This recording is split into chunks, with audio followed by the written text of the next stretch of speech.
Hello guys, welcome to my new blog. आज हामी जाँदै हम पाल्पा। बाबा र म रेडी भएर मम्मीलाई कुट्दै बसेको।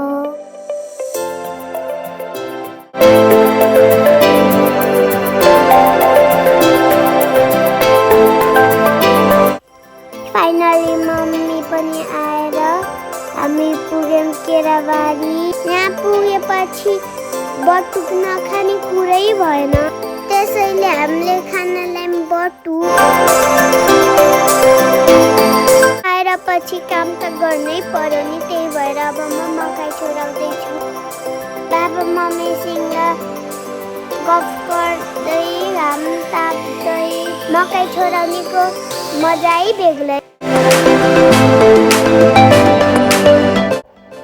हामीले मात्र खाएर भएन, भैँसीले नि खान पर्यो। त्यही भएर हामीले घाँस काट्दैछौँ, मम्मीले नि घाँस काट्दै हुनुहुन्छ।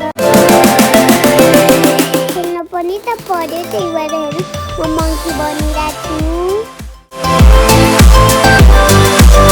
हेर्नुहोस्, मैले कति इजिली गर्न सक्छु। हजुरहरू सक्नुहुन्छ? अब हामी घाँस काटेर ल्याउ घरतिर। दिदी र आमाले घाँस बोक्नुपर्छ, हामीलाई त्यसै थकै लाग्छ। हजुरहरूले के भन्नुहुन्छ यसलाई? मैले त्यसलाई भन्छु रेरा। म त यसैसँग खेल्दैछु।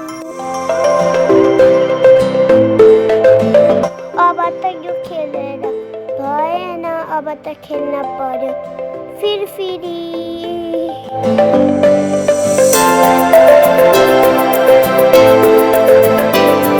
अब त म खेलेर ल्याएँ, अब मलाई बारीतिर आलु कुट्न।